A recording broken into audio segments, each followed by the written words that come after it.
de ta parole, nous soyons corrigés, exhortés, encouragés. Que les écailles tombent de nos yeux, que nos oreilles soient débouchées.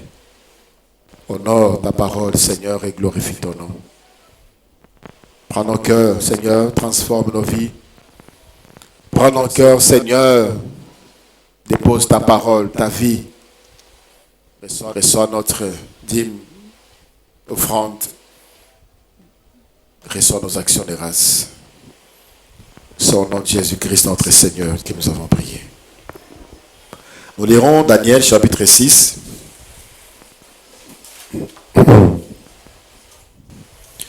Daniel chapitre 6, nous irons du 7e verset au verset 17e. Daniel 10, verset 7 jusqu'au verset 17.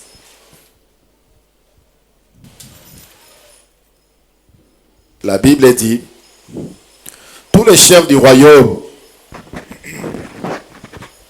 les intendants, les satrapes, les conseillers et les gouverneurs sont d'avis qu'il soit publié un édit royal avec une défense sévère, portant que quiconque, dans l'espace de 30 jours, adressera des prières à quelque Dieu ou à quelque homme, excepté à toi, ô roi, sera jeté dans la fosse aux lions.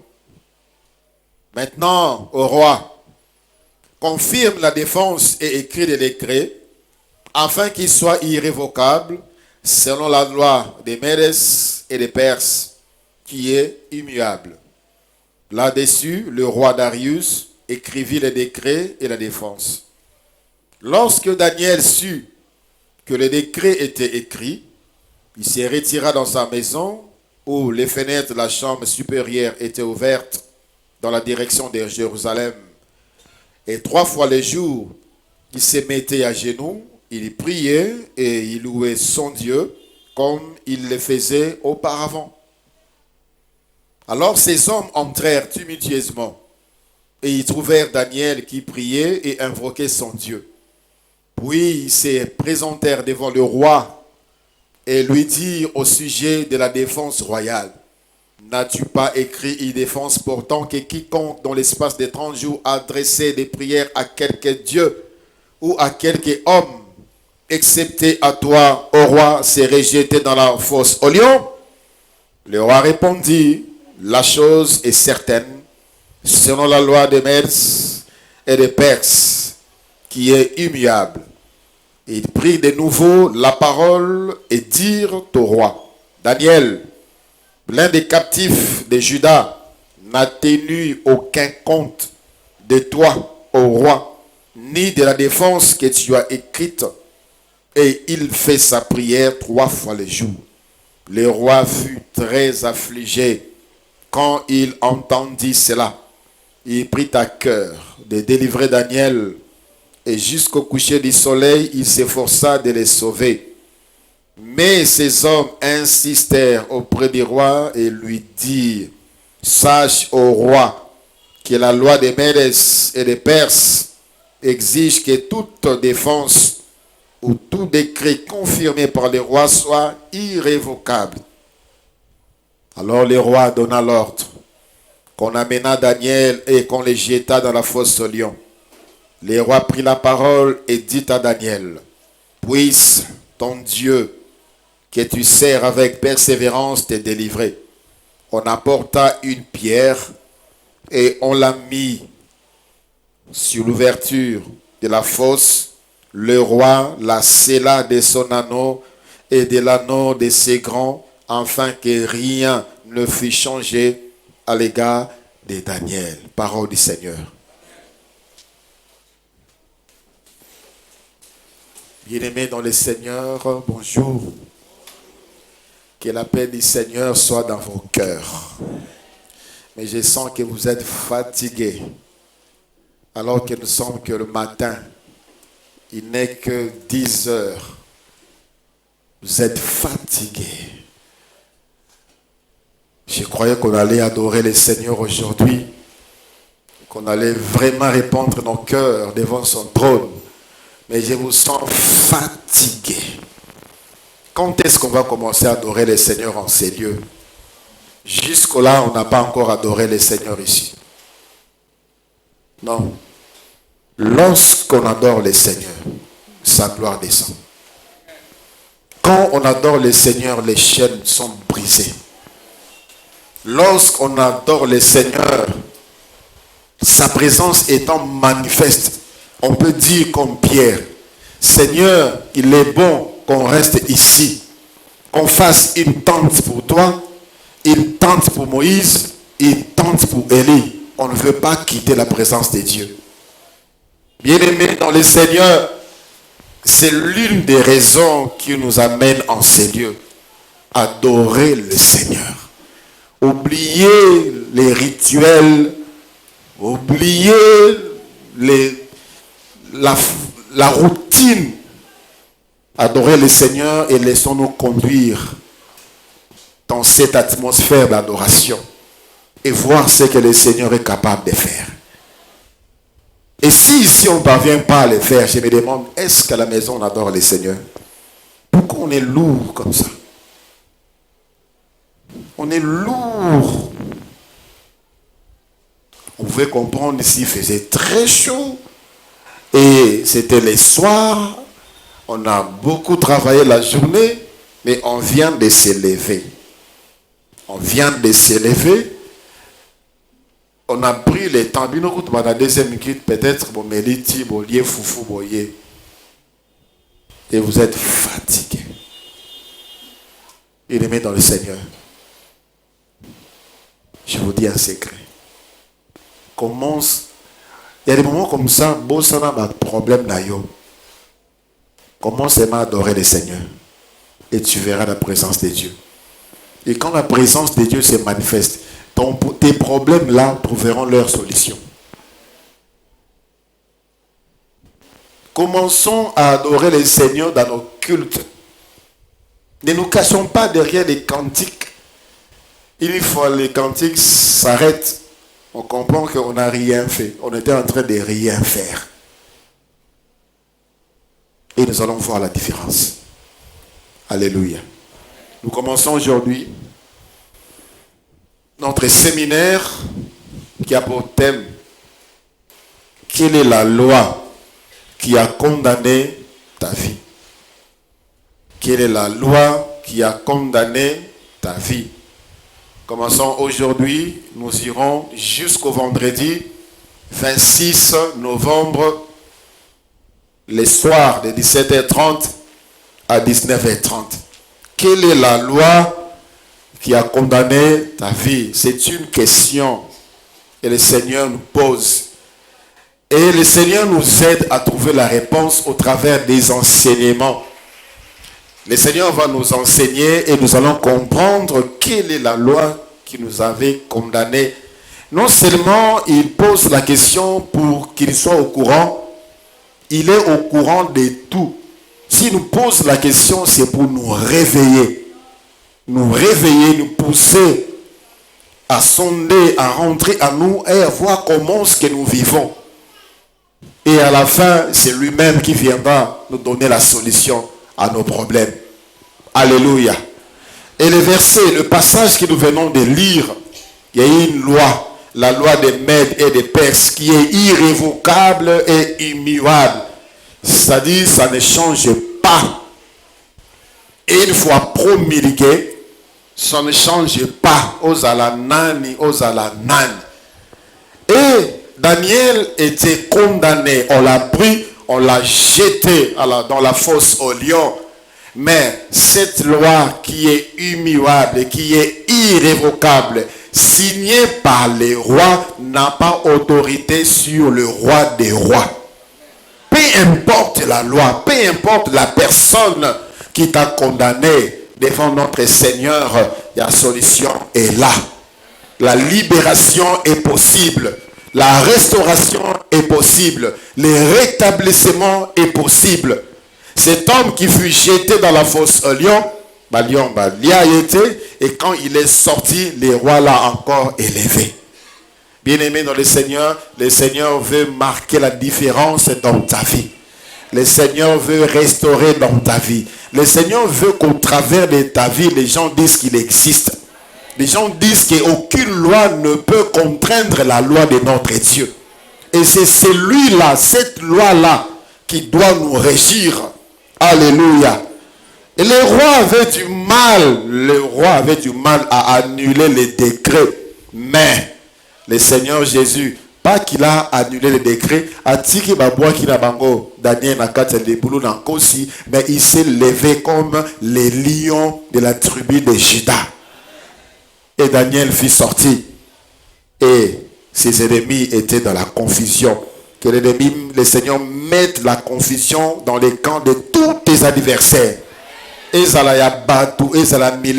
confusion totale. Le roi des rois va s'élever avec sa loi dans ta vie. Alléluia. Lorsque nous lisons ces thèmes, quelle est la loi qui a condamné ta vie? Il y a deux mots qui sautent aux yeux. Il y a la loi et condamné. Quand on parle de condamné, nous voyons condamnation. Il y a la loi, il y a la condamnation. Parlons de la loi. J'ai distingué trois lois. Il y a la loi de Dieu, il y a la loi des hommes et il y a la loi de ténèbres. Et ce qui fait la différence, c'est le caractère de ces lois. La loi de Dieu est parfaite. Psaume chapitre 19, le verset 7. La loi de Dieu est parfaite, elle restaure l'âme. La loi de Dieu est dépourvue de toute erreur. La loi de Dieu ne peut souffrir d'aucune modification. La loi de Dieu ne peut souffrir d'aucun amendement. Nous avons des lois des hommes, des constitutions qu'on ne peut que modifier, réviser, amender. On change des articles, on change des lois portant sur, on ajoute d'autres lois, on enlève d'autres lois. Mais la loi de Dieu est parfaite. Quand les hommes révisent la loi, quand les hommes apportent des amendements sur des lois, c'est pour témoigner que ces lois-là ne sont pas parfaites. Mais la loi de Dieu est parfaite.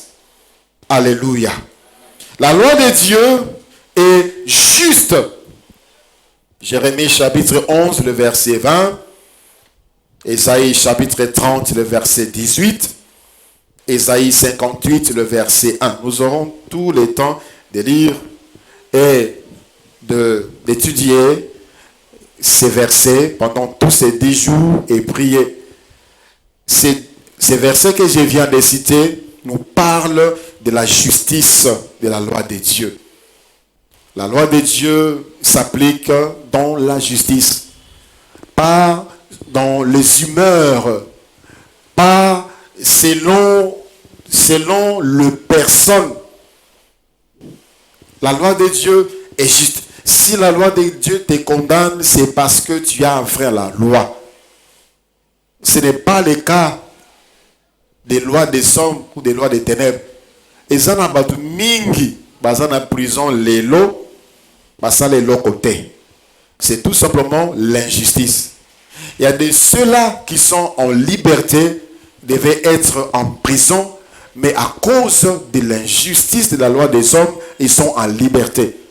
Les gens qu'on devait coffrer pour qu'ils ne commettent plus de bêtises, pour qu'ils ne commettent plus des infractions, sont en liberté, en train de continuer à faire mal. Mais la loi de Dieu, quand la loi de Dieu s'applique sur la personne, c'est parce que la personne la mérite. Si la loi de Dieu te condamne, tu mérites la condamnation. Mais ce n'est pas le cas pour les autres types de lois que nous allons énumérer. Troisième caractère de la loi de Dieu est impartiale. La loi de Dieu est impartiale. Impartial signifie, ça ne favorise pas l'un au détriment de l'autre. Ça ne favorise pas l'un au détriment de l'autre. Romains chapitre 2, le verset 11. Romains chapitre 2, le verset 11. 1 Pierre chapitre 1, le verset 17. Actes des apôtres chapitre 10, le verset 34. Galates chapitre 2, le verset 6. Éphésiens chapitre 6, le verset 9. Colossiens chapitre 3, le verset 25. Mais je voudrais nous lire Romains chapitre 2, le verset 11. La Bible dit: car devant Dieu, il n'y a point d'acception des personnes. Dieu ne favorise pas l'un au détriment de l'autre. Dieu ne condamne pas l'autre au profit de l'un. Devant Dieu, la loi s'applique d'une manière équitable et impartiale. Dieu ne prend pas parti.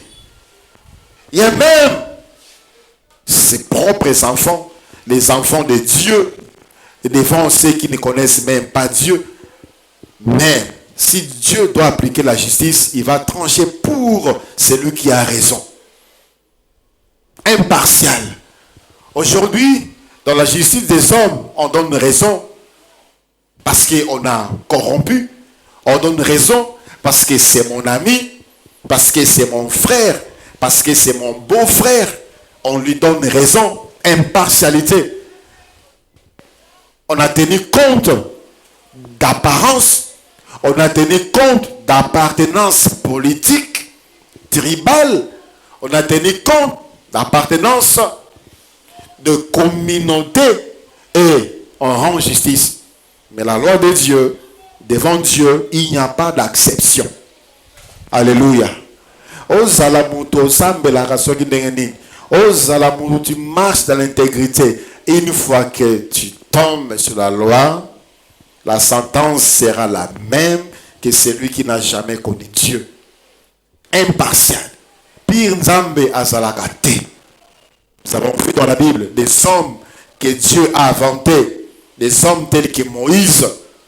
Et lorsque Moïse a désobéi à la loi de Dieu, Dieu lui dit: parle au rocher.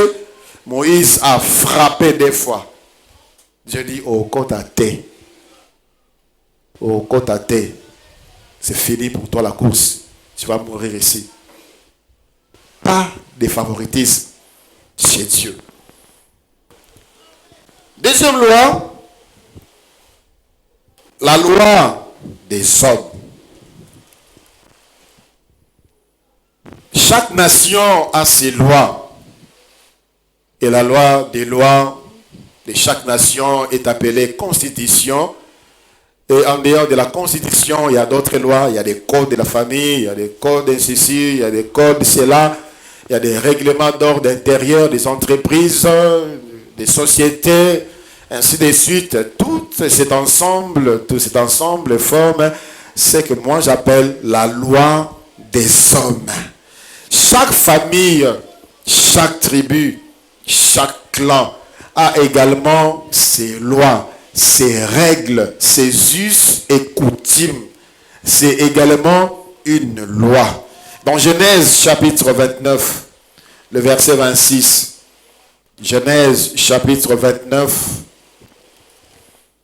le verset 26. Jacob est arrivé au pays de Laban. Il a aimé une femme. La femme lui a plu. Il a demandé la main au papa de la femme. Genèse 29, 26. La femme s'appelait Rachel. Et la condition était que Jacob travaille pendant 7 ans pour avoir la femme. Jacob a travaillé pendant 7 ans pour avoir la femme. 7 ans et coquille. Papessi et moisi. Et lorsqu'il s'est réveillé le matin, il a remarqué que cette femme-là, ce n'était pas la femme pour qui il a travaillé pendant 7 ans. Au lieu de Rachel, m'appelait Léa. Il a demandé au beau-père: mais qu'est-ce que tu as fait là? Moi, j'ai travaillé pour Rachel. Écoutez la réponse. La réponse au verset 29. Genèse, verset 26, de Genèse 29. Laban dit, ce n'est point la coutume dans ces lieux de donner la cadette avant l'aîné. Na loi na biso, na mboka na biso, na habitude na biso, na coutume na biso, leki akoki kobala te liboso ya yaya. Voilà pourquoi, quand toi tu t'es présenté, on te donne yaya, selon notre loi. Et dans nos coutumes, il y a des lois comme ça également. On ne mange pas ceci, il faut faire ceci pour voir cela, il faut dire ceci avant de faire ceci, il faut, et on le suit à la lettre. Une femme m'a parlé, elle a dit, ça fait beaucoup d'années qu'elle est mariée, sa maman n'a na kota nandaku na été. Parce qu'il y a une loi de la coutume qui interdit. Avant maman yaye akota nandaku na ye, il faudrait que famille ya papa baleka na kuna au moins 3 fois. Donc ça fait plusieurs années famille ya papa baleka na kuna 3 fois. Ils sont en province. Jusque là, quand la maman vient, elle reste à côté chez les voisins. Elle appelle sa fille. La fille sort. La maman en question, c'est une femme de pasteur. Maman pasteur, qui obéit à cette loi. La femme, sa fille, c'est une servante de Dieu. Elle dit, maman, mais pourquoi tu restes là-bas? Si j'entre chez toi là-bas, je vais mourir. Parce que la loi dit. Parce que chez nous, on ne fait pas comme ça. La fille dit, entre chez moi, tu ne vas pas mourir. Elle est venue me voir. Elle dit, ça commence à me déranger. Nabi Tikaye. Aussi longtemps qu'elle est sous la domination, sous l'emprise de cette loi, sera côté panaya au Koufabe. Parce que cette loi-là domine sur sa vie. Cette loi-là régit sa vie. Aide-la plutôt à comprendre la supériorité de la loi de Dieu sur la loi des hommes. Aussi longtemps qu'elle est enfermée, elle croit à cette loi, ça aura des effets dans sa vie. Et il y a des lois comme ça. Nous, c'est nous, on fait comme ça. Malade n'a pas de famille. Le problème n'a pas de famille. Biso soki to bali, il faut après quelques temps, au songi na ndaku, bon garantie et sili. Et après, ça devient compliqué pour trouver encore des maisons. Nous, chez nous, mon adiboso, c'est toujours des fausses couches. Il y a une loi qui pèse sur cette famille. Et parfois, on les laisse passer comme ça. On les remarque, on les vit, mais on ne prend pas de dispositions. Parce qu'on est dominé, on est aveuglé. Et le Seigneur pose la question. Quelle est la loi qui domine, qui a condamné ta vie? Quelle est la loi qui a condamné ta vie? Dans Jérémie, chapitre 35, du verset 1 jusqu'au verset 10e. Jérémie 35, 1 à 10. La Bible nous dit, la parole fut adressée à Jérémie de la part de l'Éternel au temps de Joachim, fils de Josias, roi de Juda, en ces mots. Va à la maison des Récabites et parle-leur. Tu les conduiras à la maison de l'Éternel dans une des chambres et tu leur offriras du vin à boire. J'ai pris Jaazania, fils de Jérémie, fils de Abizinia, ses frères, tous ses fils, et toute la maison des Récabites, je les conduisis à la maison de l'Éternel dans la chambre des fils de Hanan, fils de Jigdalia, homme de Dieu, près de la chambre de chef, au-dessus de la chambre de Maséja, fils de Shalom, garde du seuil. J'ai mis devant les fils de la maison des Récabites de coupes pleines de vin et de calices, je leur dis, buvez du vin. Mais ils répondirent, nous ne buvons pas de vin, car Jonadab, fils de Rekab, notre père, nous a donné cet ordre, nous a laissé cette loi, cette ordonnance, ces décrets. Vous ne buvez, vous ne boirez jamais de vin, ni vous, ni vos fils, et vous ne bâtirez point de maisons, vous ne sèmerez aucune sémence, vous ne planterez point de vignes, et vous n'en posséderez point, mais vous habiterez sous des tentes toute votre vie. Enfin, que vous viviez longtemps dans le pays où vous êtes étrangers. Nous obéissons à tout ce que nous a prescrit Jonadab, fils de Rekab, notre père. Nous ne buvons pas de vin pendant toute notre vie. Nous, nos femmes, nos fils et nos filles, nous ne bâtissons point de maisons pour nos demeures, et nous ne possédons ni vignes, ni champs, ni terre ensémencée. Nous habitons sous des tentes et nous suivons et pratiquons tout ce que nous a prescrit Jonadab, notre père. Parole du Seigneur. Et quand vous lisez attentivement cette loi, vous sentez c'est une loi de pauvreté, une loi de limitation, une loi de médiocrité. Bapekisa bango bazana mbongo, bapekisa bango batonga ndako. Et ils doivent seulement rester sous la tente. Et ils disent, nous appliquons et obéissons à cette loi parce que koko na biso na pesa biso. Coutume na biso ezalaka boy. Biso bisala na biso ezalaka boy. Biso efokaka boy. Même si tu ne le dis pas, tu le constates. Vous, dans votre village, dans votre tribu, rares sont ceux qui excellent, qui font autre chose. C'est la même chose. Même chose. Biso na mboka na biso to balaka tel écoloté. Biso na mboka na biso soki et ainsi de suite. Je suis arrivé dans un village à l'Équateur. Il n'y avait que des vieux, des femmes. Il n'y avait pas de jeunes gens. Je me suis posé la question, puis j'ai demandé à quelqu'un, mais dans ces villages ici, comment il n'y a pas de jeunes gens? Ils ont dit, Namboka,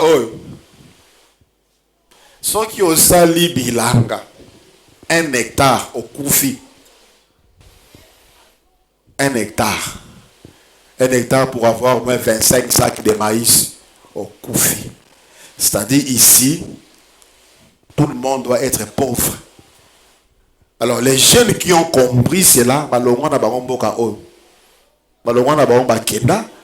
ils sont allés ailleurs, ils sont des jeunes forts. Il m'a cité certains noms que j'ai connus. Des jeunes qui ont jeté des camions, qui font commencer à faire des trafics. Ils ont évolué parce qu'ils sont affranchis de cette loi-là. Ils ont eu à comprendre. Quelle est la loi qui a condamné ta famille? Quelle est la loi qui a condamné ta tribu, ton clan? Il y a des tribus comme ça, basi karaba ndumba, mibali kakaba polygame, mibali kakaba milangwa balotoko. Il y a des tribus comme ça, des voleurs. On dit même, soit l'ingo luka comptable ou bien caissier, kocha école ote. Bazaka miyibi. Condamnation. Il y a une loi qui pèse. Ça vient de quelque part. Et le Seigneur a envoyé Jérémie, la famille Oyo, à qui Jérémie a qui n'a pas témoin. C'était pour dire quoi? Quand on dit que ça bango na bakoko na bango, ni beko a pauvreté, ni beko il y a mabé, il y a limitation, mais ils obéissent à cela. Dieu a dit, vous ne serez jamais la queue, mais la tête. Ils viendront devant vous par un chemin, mais c'est par ce chemin qu'ils fuiront devant vous. Je serai avec vous tous les jours. Les lieux où vous foulez les plans de vos pieds, je vous les donne en héritage. On ne les pratique pas. Mais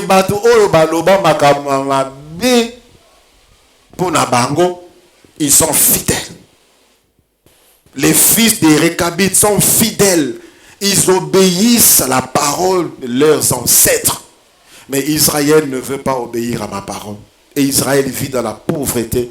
Israël vit dans la médiocrité. Israël est toujours tourmenté par les nations voisines. Suivez l'exemple de ces hommes-là en obéissant à ma voix. Et ça continue jusqu'aujourd'hui. Tu es chrétien, mais tu obéis aux us et coutumes, aux traditions et aux coutumes. Ces lois-là te dominent. J'ai accompagné un frère, ça fait longtemps, chez sa fiancée. Il était d'une tribu. Sa fiancée était de la même tribu que les frères. Nous sommes arrivés à la porte. On a toqué à la porte. Quand on a toqué à la porte, c'est la maman de la fiancée qui était venue ouvrir la porte. Donc quand maman m'a dit que c'était le frère, elle s'est mis sous pépin. Et quand le frère a vu que c'était la maman, elle s'est mis sous pépin. Selon la coutume, au koki kota la mise à bokilote. Mise na yona bokilo, au koki kota la yona mise te. C'est interdit. J'ai demandé au frère, qu'est-ce qui se passe ici? Il a dit, selon la coutume, je ne peux pas regarder les yeux de ma belle-mère. J'ai dit, même toi aussi.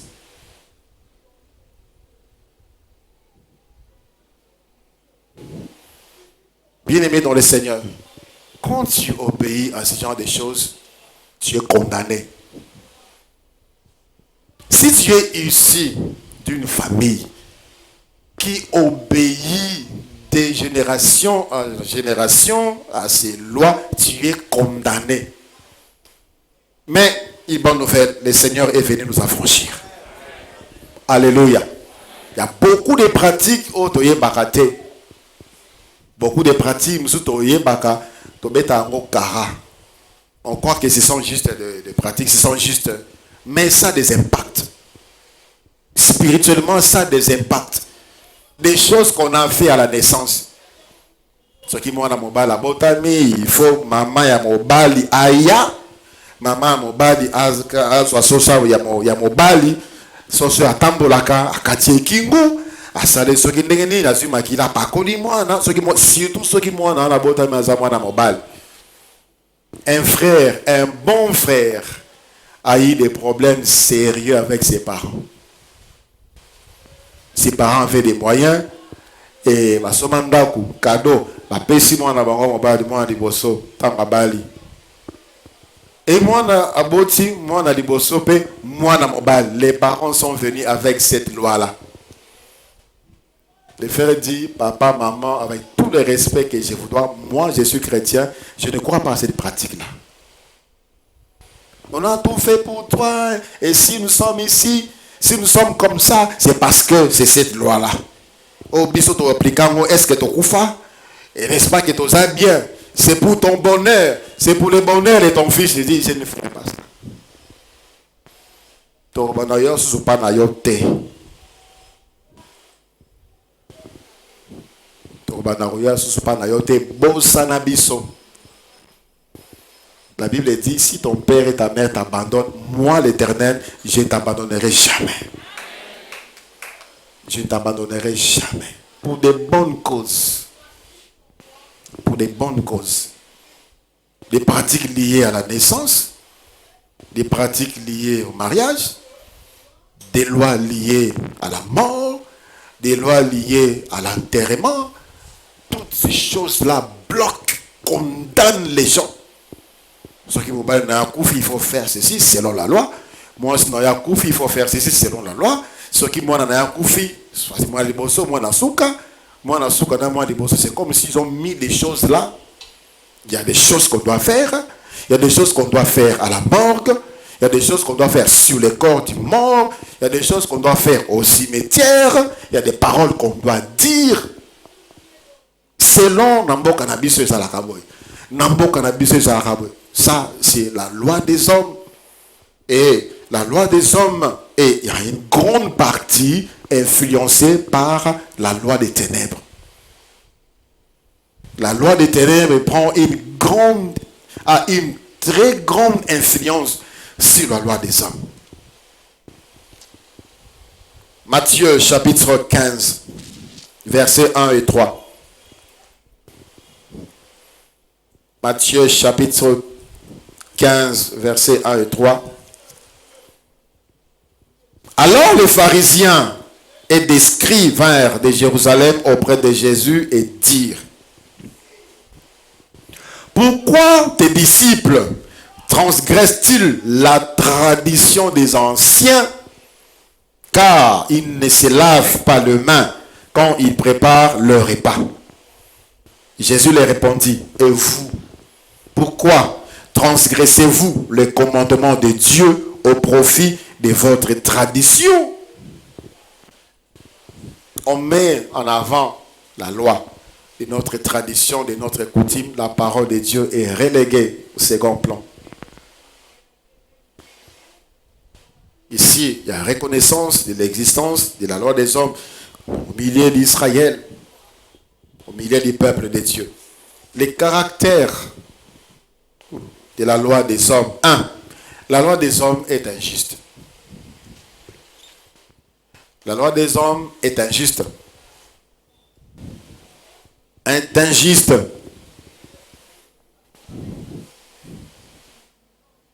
Tu fais les biens, on te taxe, on te condamne. Tu fais le mal, on chante pour toi, on te proclame, on t'exalte. Ceux qui devaient être en prison sont en liberté. Quand je vois certaines images que nous balance notre police, j'ai dit on ne devait pas les faire. On ne devait pas les faire. Pourquoi on les montre à la télé? Parce que Aïbi Sokindunda. Pourquoi on les montre à la télé? Parce que Aïbi Sokinin, des petites choses. Et pourtant, il y a des gens qui volent, qui détruisent les pays. Des détournements. Plusieurs sont morts à cause de leur vol. On ne parle pas d'eux. On ne les présente pas. Ils sont en liberté. On a fait des enquêtes. Il y a des listes des détourneurs. Ils ne sont pas poursuivis. Ils sont connus, mais ils ne sont pas poursuivis. Ça, la enquête, commission lutte contre la fraude, contre la corruption, ainsi de suite. Mais ils sont en liberté. Ça, c'est la loi des hommes, injuste. Mais pour les petits peuples, des gens où Moïbi n'a pas d'impact sur la communauté, ce sont ces gens-là qu'on juge vite et qu'on condamne facilement. Ça, ce n'est qu'un exemple parmi tant d'autres. La loi des hommes est injuste. Il a liberté à cause d'appartenance politique. Nous sommes au pouvoir, nous ne pouvons pas condamner le nôtre. À cause de l'appartenance tribale. À cause de l'appartenance familiale. Parce que c'est mon ami, je ne peux pas le toucher. À cause de la corruption, on donne raison à celui qui a tort, on donne tort à celui qui a raison. J'ai un beau-frère et un frère qui a quitté les barreaux. Et pourtant, il avait un cabinet prospère. Il avait des clients dans un domaine ébélé. Il a dit, plus jamais. Mais dit, je quitte ma maison avec joie, communion Nzambe. Ok, Moussala au Sambi Malam, au gagné procès. Pour n'a pas publié jugement, les juges te dit, il y a 1000 $. Mais s'il dit 1000 $ de quoi on a gagné, et le juge lui dit, bon, on a égo dans la poche, c'est un client dans 1000 $. Il dit, il a eu affaire quelquefois. Et puis finalement, il dit ça c'est de la corruption. Il a arrêté. Aujourd'hui, Dieu l'a élevé.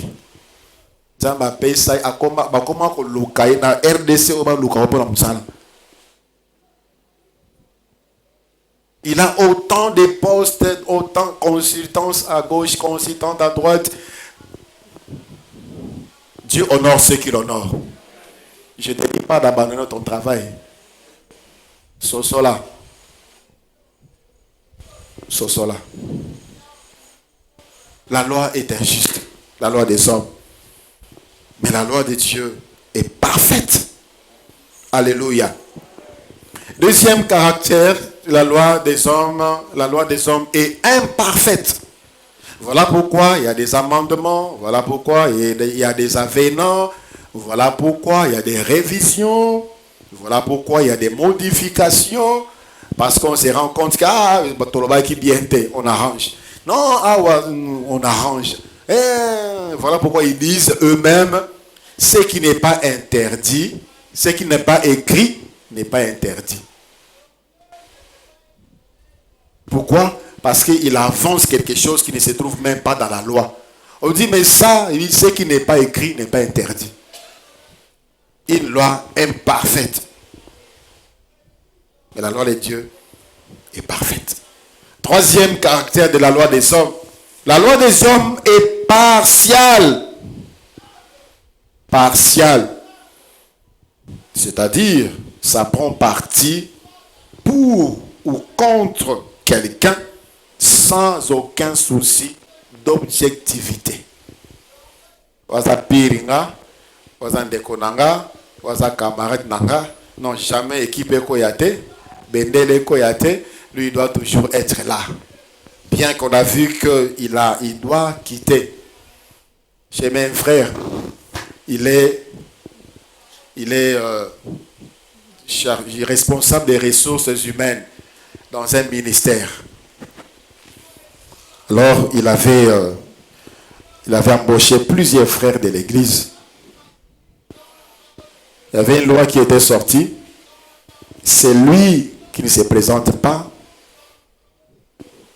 à l'heure ou au bureau pendant autant d'années, plutôt pendant autant de temps ou de jours, il ne pourra plus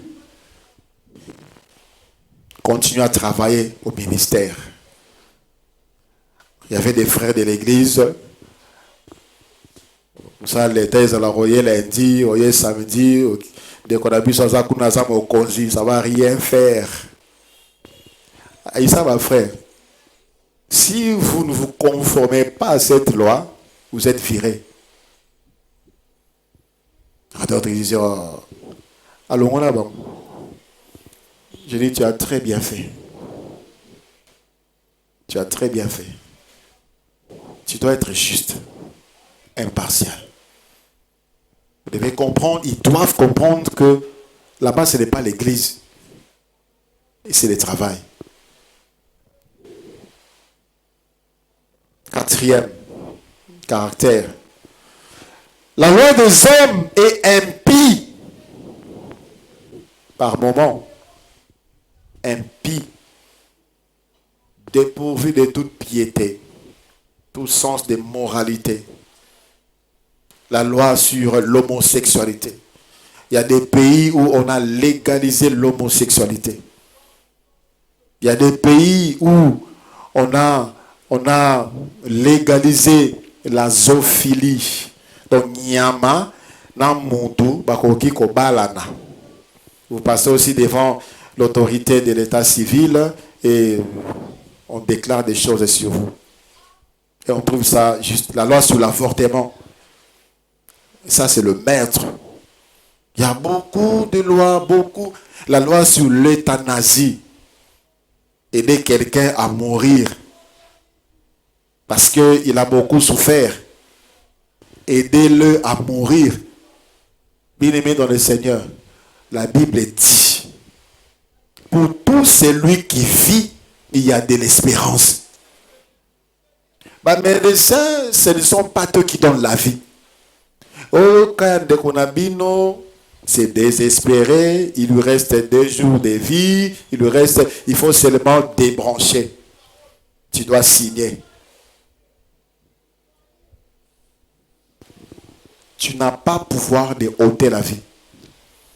Ni la personne qui souffre. Ailleurs, il y a même quelqu'un qui peut dire, on dit accompagner les gens à mourir. Parce que la situation ne change pas. Avec Dieu, tout est possible. Avec Dieu, tout est possible, je disais. Euthanasie, tout ça, ce sont des lois impies. Dieu peut guérir, même Moto déclaré à sa koufi. Dieu peut ressusciter les morts. Mais on adopte des lois, on fabrique des lois, on vote des lois, on promulgue des lois impies, des lois contre nature. Ça, c'est la loi des hommes. Troisième loi, la loi des ténèbres. La loi des ténèbres, le premier caractère, la loi des ténèbres est cruelle. Cruelle. Cruelle. Pourquoi? C'est parce que c'est fondé sur la méchanceté. Il n'y a aucune... Jean chapitre 10, le verset 10. Les voleurs ne viennent que pour dérober, égorger et détruire. Ça, c'est la loi des ténèbres. Ce n'est pas parce que la personne a mal fait. Il trouve qu'il peut appliquer sa loi sur toi, il va le faire. Et surtout, ces lois-là, parfois, s'agissent sur des bonnes personnes. À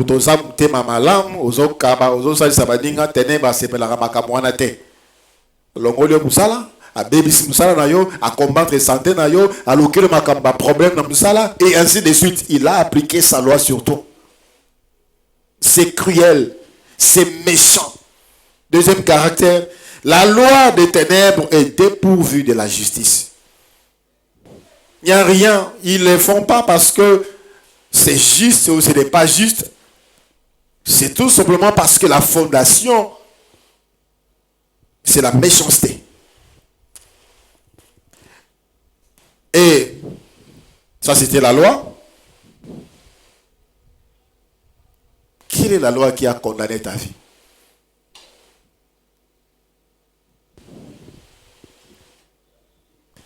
Quelle est la loi qui a condamné ta vie? J'avais dit, il y avait 2 mots, la loi et la condamnation. Parlons de la condamnation maintenant.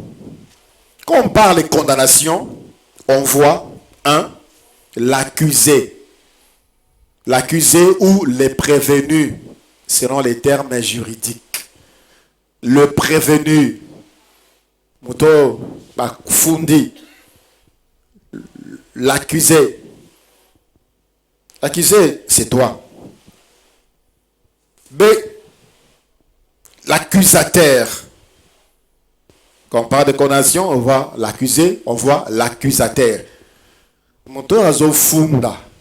Vous savez, Ezana Bato Basala Makambo, Bafunda Bangote, Bazan liberté. N'est-ce pas? Selon la loi, si tu frappes ta femme, il y a des peines.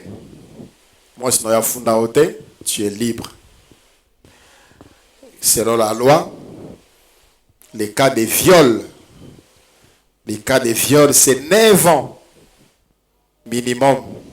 Toi, tu as violé ta nièce, ta soeur, une fille quelconque, à funda yote, tu es libre. L'accusateur, s'il s'élève, t'accuse, tu seras en prison. Et il y a des accusations fondées. C'est-à-dire, c'est parce que tu as réellement commis des fautes. Une accusation fondée. C'est le cas du sacrificateur Josué dans Zacharie chapitre 3. du verset 1 au verset 3e. Zacharie chapitre 3, verset 1 à 3, la Bible dit, « Il me fit voir Josué, les souverains sacrificateurs debout devant l'ange de l'Éternel, et Satan qui se tenait à sa droite pour l'accuser. L'Éternel dit à Satan, « Que l'Éternel te réprime, Satan, que l'Éternel te réprime. Lui qui a choisi Jérusalem, n'est-ce pas là un tison arraché du feu? Or, Josué était couvert de vêtements sales. Et il se tenait debout devant l'ange. L'accusateur, c'est Satan. Apocalypse chapitre 12, le verset 10. C'est Satan qui nous accuse pour des raisons fondées. Il nous accuse. Souverain sacrificateur, les vêtements sales signifie vinae zalaki petote, vinae zalaki salité, et Satan est venu l'accuser chez Dieu. Dans le cas de Daniel, à partir du verset 11e jusqu'au verset 13, nous voyons également des accusateurs. Ils sont venus tumultueusement, ils sont entrés chez Daniel, ils l'ont vu et ils sont allés l'accuser. Ceux qui bayakate, Daniel ne serait pas jeté dans la fosse au lion. Il était là-bas parce qu'on l'avait accusé. On l'avait accusé et voilà, il est parti, il a été condamné. Il y a aussi des accusations non fondées. Non fondées. Tu n'as rien fait, ou bien il y a eu un malentendu, ou bien on a déformé les faits, on a déformé l'information, tu es entré en prison. C'est le cas de Joseph dans Genèse chapitre 39, du verset 11 au verset 20. Genèse 39, du verset 11 au verset 20. La Bible dit, la femme de Potiphar demandait chaque jour à Joseph de coucher avec elle. Joseph n'en voulait pas. Un jour, alors que Joseph était dans la maison pour faire son travail, la femme l'a tenu, a encore insisté. Joseph a kimi, a simi na bilamba, a tikele bilamba na a kimi. Et quand Potiphar, son mari, est rentré, a kosele makambo, a fundié makambo le kuta. Voilà l'esclave que tu nous as mené. Ça, c'est les mentons de qui? Voilà ce qu'il a voulu faire. Joseph est allé en prison. Il a fait la prison. Il est resté en prison, condamné en prison pendant des années pour des choses. Oh, il y a salaté. Il y a des gens qui vivent aujourd'hui des choses au bango ba salaté.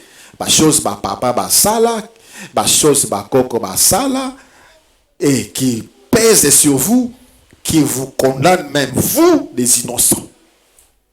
Innocents, enfants de Dieu, pleins de promesses de Dieu, avec l'Esprit de Dieu, mais en prison. Mais gloire au Seigneur, il fit sortir de la prison. Comme le cas de plusieurs, vous sortirez de la prison. Alléluia. Et troisièmement, lorsqu'on parle de la condamnation, on voit le témoin. Le témoin. Le témoin. 2 Corinthiens chapitre 13, le verset 1. 2 Corinthiens chapitre 13, le verset 1. Je vais chez vous pour la 3e fois. Toute affaire se réglera sur la déclaration de 2 ou de 3 témoins. Ajoutez également ces passages. Deutéronome chapitre 17, le verset 6. Deutéronome 17, 6. Deutéronome 19, le verset 15. Matthieu chapitre 18, le verset 16. Hébreux chapitre 10, le verset 28. Le témoin peut également te charger. Le témoin. peut également te charger. Il y a des gens, peut-être tu es là, au Salamakamu, Bamona Yote. Il n'y a pas de témoins, on peut les cas. Il y a des gens qui ont volé, qui ont détourné ma société, ma compagnie. Il n'y avait personne, il n'y avait pas de témoins. Ils sont en liberté. Il n'y a personne pour les charger. Mais s'il y avait des témoins et qui viennent témoigner, je l'ai vu avec des preuves, la personne serait condamnée. Alléluia. Parmi les témoins, il y a d'abord notre conscience. Notre conscience, c'est un témoin. Notre conscience, c'est un témoin. Voilà pourquoi l'apôtre Paul dit, je m'applique à avoir une bonne conscience devant Dieu et devant les hommes. Devant Dieu et devant les hommes.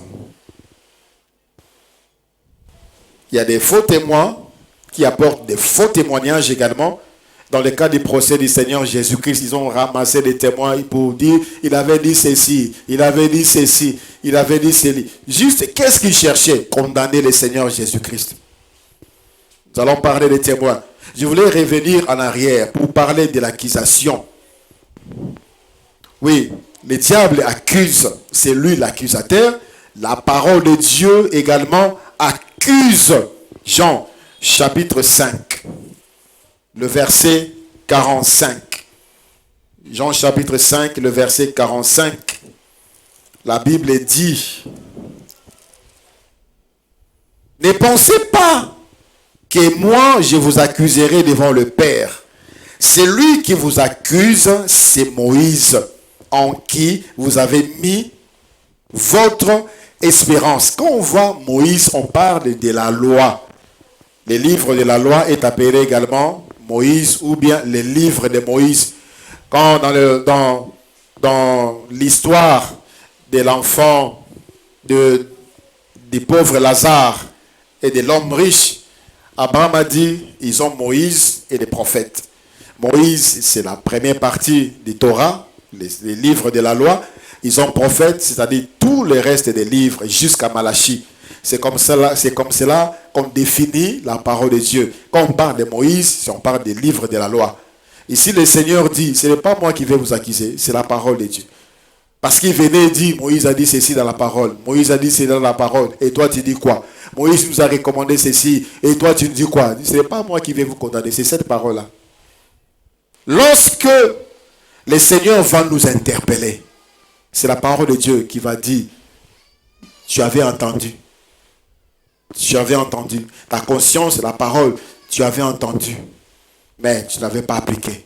Et quand viendra le jugement de Dieu, le Seigneur te fera voir les choses que tu fais et aussi ce que la parole de Dieu dit. Et c'est cette parole-là qui va accuser. Tu es condamnable parce que tu n'as pas fait ceci. Et pour l'accusation, je pourrais également ajouter la conscience. Jean chapitre 8, le verset 9. La conscience également nous accuse pour être condamnés. Dans ces versets où ces chapitres de Jean chapitre 8, Jésus était en train d'écrire par terre. Qu'on a attrapé en flagrant délit d'adultère. Moïse a ebisa biso que mon chabo il faut tomber ma banga akufa yolo binin. Le Seigneur continue à écrire. Comme ils insistaient, il s'est levé, il s'est relevé la tête, il a dit que celui d'entre vous qui n'a pas péché jette le premier la pierre. Akati nabino o na sala masumu te abanda koma mabanga. Et la Bible dit, accusés par leur conscience, commençant par le plus vieux jusqu'au plus petit, ils ont jeté la terre par terre, ils sont partis, accusés par leur conscience. Ça porte aussi, ça nous charge également devant le jugement. Et quand on parle de la condamnation, nous voyons également la prison. La prison. Il y a de ceux-là qu'on amène directement à la mort, qui ne font pas la prison. Il y a de ceux-là qu'on demande de payer une amende, ils ne font pas la prison. Mais il y a de ceux-là qui doivent faire la prison. Et lorsqu'on parle de la prison, on voit d'abord les dépouillements. Ceux qui vont venir dans la prison, et donc on vide des poches. On montre, on bijoux, on téléphone, on va consigner cela pour d'autres aux amours après, mais pour d'autres au monde en ressoute. Surtout chez nous ici. Quand on t'amène à la prison, on va tout dépouiller. On te dépouille. On te dépouille même de tes vêtements que tu avais portés. On t'enlève. Tu seras dépouillé même tes vêtements. Voilà pourquoi la Bible dit dans Colossiens chapitre 2, le verset 15, le Seigneur Jésus-Christ a dépouillé les dominations, les autorités, les principautés et les a livrées publiquement en spectacle en triomphant d'elles par la croix. C'est-à-dire, il les a vaincus, il les a condamnés. Et quand on parle de dépouillement par rapport à la condamnation, il y a de ceux-là qu'on a dépouillé des choses que tu ne vois pas, que tu vis et parfois tu ne te rends pas compte. Dépouillé de l'intelligence. Il y a des gens qu'on a dépouillé de la force. On vous a dépouillé de votre bénédiction. On vous a dépouillé de votre santé. On vous a dépouillé de votre mariage. On vous a dépouillé de votre maternité. On vous a dépouillé de votre paix. On a enlevé. On vous a dépouillé. Dépouiller, c'est enlever des forces. Dépouiller, c'est priver quelqu'un malgré lui. Malgré lui. Personne ne mérite être dépouillé. Quand vous suivez les procès des militaires, aux à la générale 4 étoiles, jugement ici, tu es condamné, on vient te dépouiller là devant tout le monde et des forces. Là,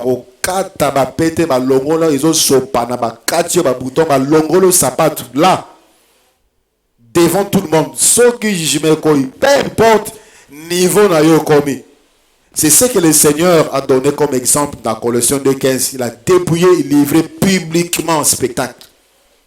C'est l'image de l'humiliation, les dépouillements. Plusieurs sont en prison et ils sont dépouillés de tout sentiment humain, dépouillés de tout amour, dépouillés de tout sentiment de compassion, de miséricorde, dépouillés.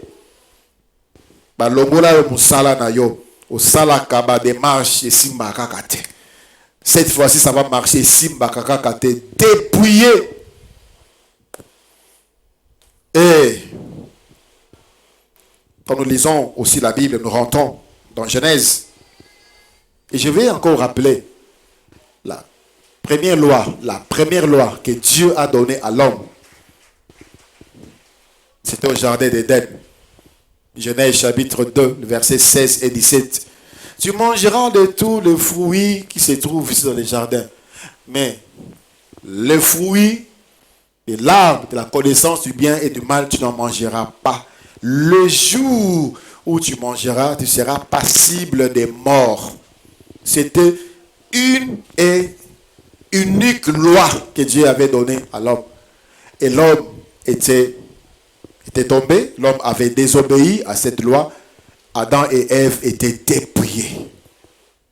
La Bible dit, quand ils ont mangé, ils ont vu que leurs yeux s'ouvrirent et ils ont vu qu'ils étaient nus. Ils étaient dépouillés de la gloire de Dieu. Parce que ce qui les couvrait, ce qui faisait qu'ils ne voyaient pas leur nudité, c'était la gloire de Dieu, la présence de Dieu qui était en eux. Ils étaient dépouillés de la gloire de Dieu. Ils étaient dépouillés de la présence de Dieu parce qu'ils étaient condamnés par la loi de Dieu. Quand tu tombes sous le coup de la loi de Dieu, Il y a de ceux-là qui ont perdu les grâces, ils ont perdu les ministères, ils ont perdu des choses, ils ont perdu des dons, ils ont perdu des choses de Dieu. Pour la mingi, tikala ngaka nzunzu kaka. Mais bon Nzambe, Nzamba sa botola yango. C'est déjà parti. C'est seulement nzunzu. Et au moins, on a pas prédicateur, mais souvent comment on met la banque, il peut pas y avoir terre. Prédicateur, souvent comment on luka kisi. Pour un miracle, comment on monte un faux témoignage. On cherche 3, 4, 5 personnes, tu vas entrer, tu vas passer, tu vas témoigner, tu vas dire Nazalaki Boye, Thomas Sambe pour Nangaï, et Namoni, Nazalaki aveugle. Parce que dépouillé, plus rien. Ils n'ont plus rien du tout.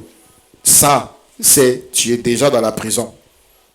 Quand il y a des dépouillements, tu es déjà dans la prison. Dans la prison, après le dépouillement, tu dois signer. Tu dois signer pour attester que tu es là pour être enregistré. Après l'enregistrement, on va te donner la tenue. Après avoir été dépouillé de ta dignité, on te met une tenue. Et la tenue, ça signifie identité. Une nouvelle identité. Quelle est l'identité que tu as aujourd'hui? Tu as été dépouillé de quoi? Qui t'a accusé? Quelle est la loi qui a condamné ta vie? Ce sont des questions on te remet une tenue de prisonnier, peu importe les rangs. Président Bakangio, Okolata tenir ba prisonnier. Premier ministre en prison, Okolata tenir ba prisonnier. Ozala nani, tenir ba prisonnier, ton identité a changé. Là, tu es devenu un prisonnier. Tu n'es plus les noms qu'on te donnait. Alors, spirituellement, c'est une nouvelle identité. Quand tu es en prison, il y a des identités qu'on vous colle, que nous allons voir. Alléluia. Et pour terminer, dans la prison, il y a aussi des gardes, qu'on appelle des gardes pénitentiaires. La Bible nous dit dans Actes des Apôtres, chapitre 12, le verset 5 et le verset 10, Pierre était en prison, et à côté de lui, il dormait entre deux gardes. Et devant la porte, il y avait des gardes. Et il y avait des gardes. Il y avait des barrières. Dans chaque barrière, il y avait des gardes. Spirituellement, ceux qui sont dans la prison, ils sont également surveillés pour n'avoir qui mater. Voilà pourquoi certaines personnes disent ce qu'on a mis semble pour les camps. Et comme ils sont sous ma casse, et je me fatigue. Et je laisse. J'ai peur de prier. Je commence encore à les voir. Quand tu commences encore à les voir, ces paix-là, ils sont touchés, persévèrent, ils vont partir. Ils vont te laisser sortir. À chaque fois que je me décide d'abandonner, à chaque fois que je me décide de laisser, ça devient encore grave. Il y a des gardiens, des gardes qui te surveillent. Au télémi, continuez à prier, ils vont lâcher prise. Tant que baroka moto barotika, tant baroka moto barokima, tant barokima moto ekolanda barombe ko sikisa bango. Mais si tu te relâches, tu tombes et tu resteras condamné. Lève-toi, nous allons prier le Seigneur.